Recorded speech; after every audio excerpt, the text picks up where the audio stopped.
Nneka is the only daughter of her poor parents, Mr. and Mrs. Subi. Nneka has five elder brothers. The parents had hoped that their fifth child would become a girl, but disappointment was obvious when Mrs. Subi gave birth to their fifth child, who happened to also be a male child. After they gave birth to the fifth child, Nneka's parents, Mr. and Mrs. Obi, vowed not to try again for another child. So when Nneka pregnancy came, the couple were shocked because they were done with childbirth and raising five kids wasn't a joke. Talk more of having a sixth one.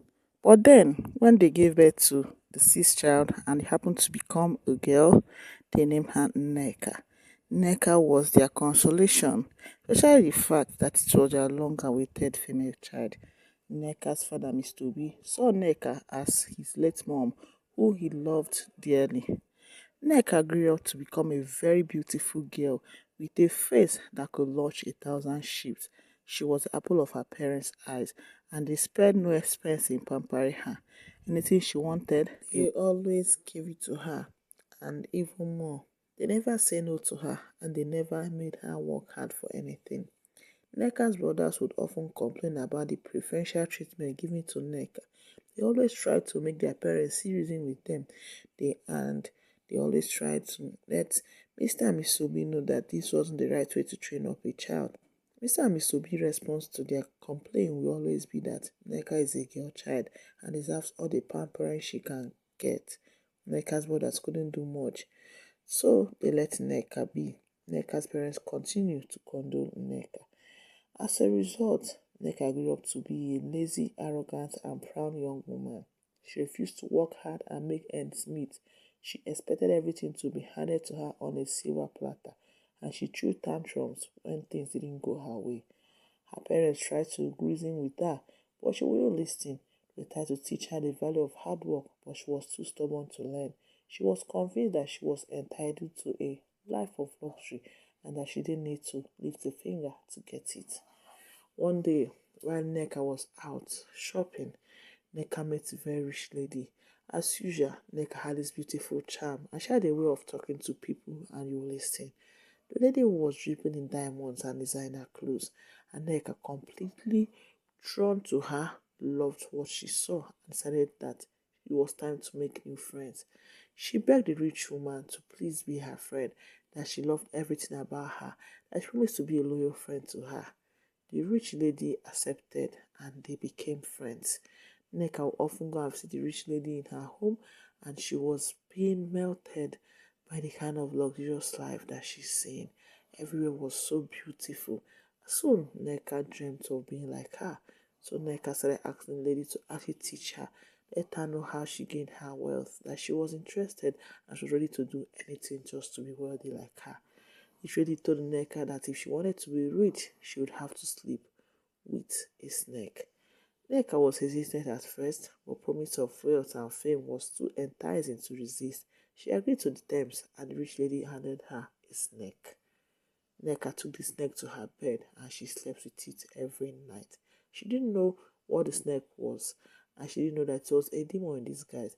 The only thing she wanted was more money, because each time she sleeps with the snake, she wakes up to tons of cash in her room.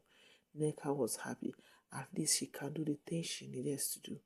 But then again, Nneka's father became sick, and they came to Nneka as their rich daughter to help take their father to the hospital. Nneka wanted to help at first, but rich lady came to her and told her that the money was just for her alone, and she cannot use it to help any member of her family. That if she tries it, they should consider their person dead. Nneka was shocked hearing this revelation. This one wasn't she bargained for. After all, she was making the money to make sure her family and herself were comfortable. Rich lady didn't even pay attention. She just left. Nneka became addicted to wealth and fame, and she continued to sleep with the snake anyways. After all, she loved the luxurious life she was getting. She didn't care about the cost as long as she got what she wanted. But then, Nneka's problem started when she fell in love with a guy named Obina. Immediately she had sex with him, Obina died. And it continued. That was when it was done to her that the snake wasn't just a snake but a big ritual. Any man that she sleeps with must die and then turns to money in return. Nneka knew that she was in for the long run, but then she has gone too deep to go back now. But fate had other plans. One day, Nneka met another man named Obiora. He was kind and gentle. Nneka fell in love with him instantly. Unlike her, knowing the repercussions of her actions, but this time around, she didn't care. She was in love.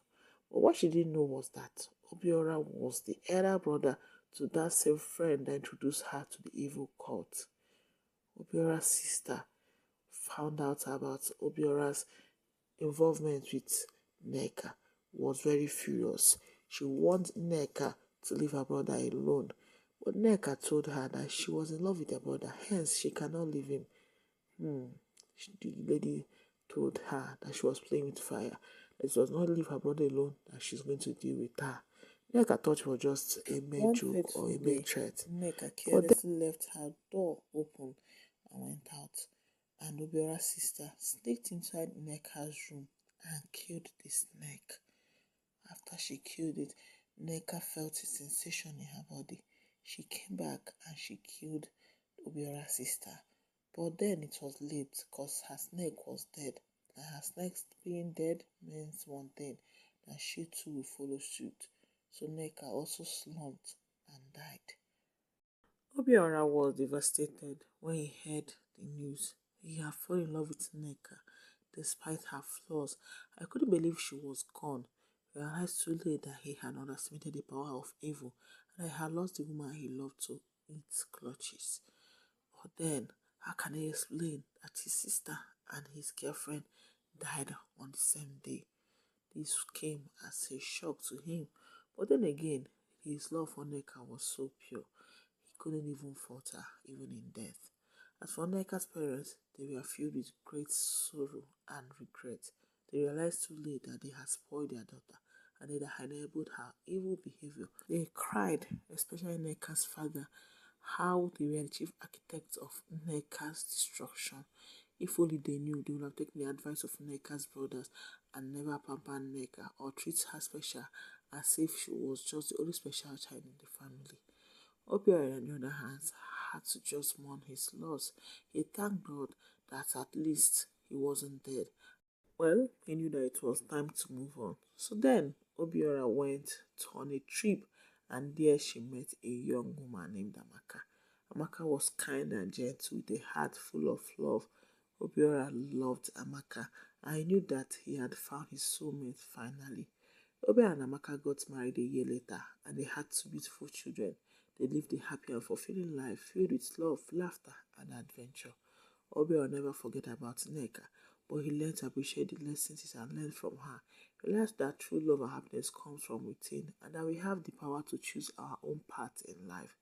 Well, Obiora and his lovely wife Nneka love story was blossoming as they took care of their children together, treating them the right way they could ever think of. Thank you so much for watching. Please remember to like, share, subscribe on your notification bell so my posting videos will be notified. Also, I would love to hear from you. You can drop a comment in the comment section. Let us know where you're watching from. Okay, if there's anything you've learned from this story, also drop it in the comment section. And for me, I strongly advise to stop preferential treatment on our children. Treat every children equally and give everyone equal opportunity. Okay, let it now be that this one decided to do otherwise, but then hopefully none of our children will do otherwise. We always do in a way that will be good for everybody, including themselves. Okay, thank you for listening. I'll see you in my next